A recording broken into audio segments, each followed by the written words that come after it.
ہم کریں گے ہر مظلوم کی حمایت۔ السلام علیکم، میں ہوں حرین فاطمہ اور آپ دیکھ رہے ہیں حمایتی news HD channel.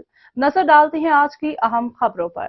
Custom intelligence کی بڑی کارروائی، پارکو کی نان ڈیوٹی پیڈ POL کی چوری کا انوکھا کیس پکڑ لیا۔ کراچی سے پارکو مظفر گڑھ جانے والا نان ڈیوٹی ڈیزل بائیٹائل پائپ لائن کی چوری پکڑ لی۔ مشکوک عناصر کا گروہ چوری کرکے مارکیٹ میں فروخت کر رہے تھے۔ کسٹم انٹیلیجنس پورٹ قاسم پر ایک خوردنی تیل نکالنے والی مل اس سرگرمی میں ملوث پائی گئی۔ کسٹم انٹیلیجنس صبح 3 بجے کے قریب کسٹم انٹیلیجنس کی ٹیم نے چھاپہ مارا۔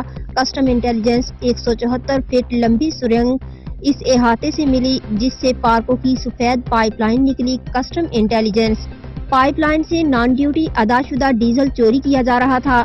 کسٹم نے 65,000 لیٹر نان ڈیوٹی چوری شدہ ڈیزل برآمد کر لیا گیا۔ کسٹم انٹیلیجنس مزید تفتیش کے لیے مالک کو گرفتار کر لیا گیا ہے۔